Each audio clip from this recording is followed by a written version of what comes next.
Efesus 1 ayat 18. Ketika hatimu bening, pintu gerbang untuk Tuhan menjatuhkan hikmat. Penting di sini untuk setiap kita menjaga hati. Karena hati tidak pernah bisa menjaga dirinya sendiri.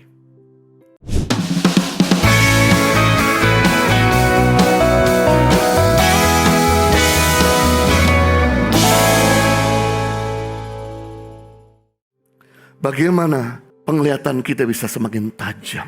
Yang pertama, untuk kita bisa punya visi, bisa meraih janji Tuhan, punya penglihatan yang terang, kita harus punya mata hati yang terang. Untuk membuat mata kita makin tajam, kita harus punya mata hati yang terang. Mata hati yang apik, mata hati yang benar, mata hati yang bersih, mata hati yang bening. Dan ini yang menarik. Hati bening, hati yang bening adalah pintu gerbang untuk Tuhan menjatuhkan hikmat. Ketahuilah, ketika hatimu semakin bening, ketika hatimu semakin terang, ketika hatimu semakin suci, hatimu akan lebih pintar dari akal budimu. Makanya kenapa ada orang-orang yang sepertinya IQ-nya Down syndrome, IQ-nya nggak pinter. Sepertinya di sekolah dia nggak cocok. Dia sama sekali tidak bisa berprestasi seperti Thomas Alva Edison yang dipecat dari sekolah SD-nya. Tapi karena mata hatinya terang, dia bisa menemukan 3.000 penemuan. Salah satunya ada bohlam lampu. Kita bisa menemukan konglomerat-konglomerat di dunia ini. Mereka gak lulusan S1, S2, S3. Tapi kenapa mereka bisa jadi konglomerat? Karena mata hatinya terang. Begitu mata hatinya jahat, begitu mata hati gelap, maka tertutuplah segala hikmat, pengertian, dan pewahyuan. Efesus 1 ayat 18. Dan supaya ia menjadikan mata hatimu terang. Ianya besar, supaya Tuhan menjadikan mata hatimu terang, mata hatimu suci, agar kamu mengerti pengharapan apakah yang terkandung dalam panggilannya, betapa kayanya kemuliaan bagian yang ditentukan bagi orang-orang kudus.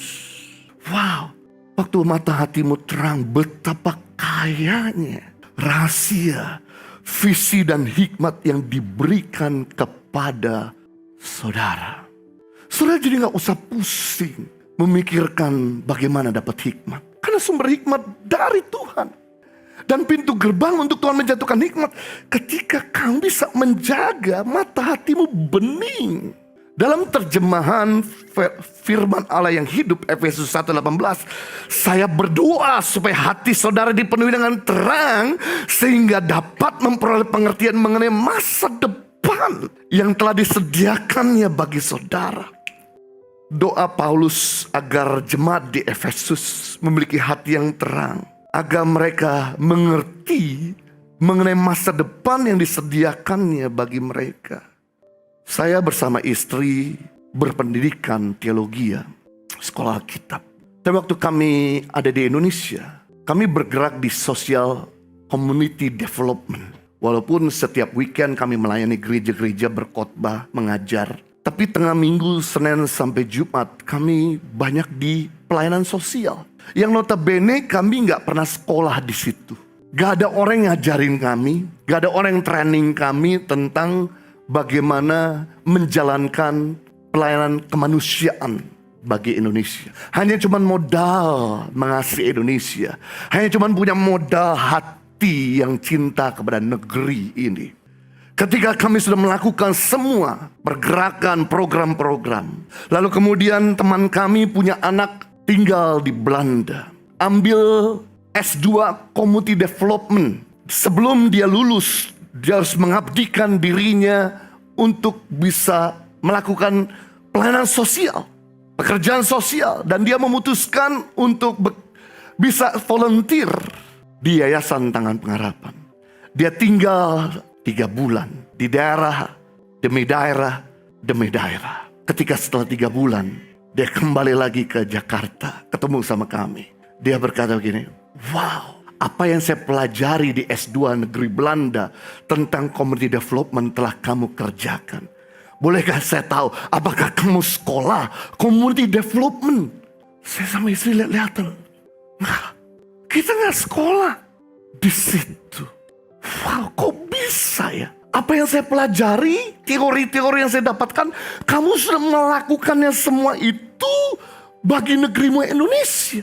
Program sekolah berasrama, program pemberdayaan, program tentang mobile klinik, dan lain sebagainya. Kami kagum melihat karya Tuhan dalam hidupmu. Walaupun kamu nggak sekolah, kamu mengerjakan sesuai dengan apa yang kami pelajari di S2.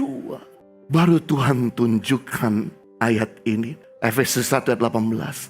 Ketika hatimu bening, pintu gerbang untuk Tuhan menjatuhkan hikmat. Penting di sini untuk setiap kita menjaga hati. Karena hati tidak pernah bisa menjaga dirinya sendiri.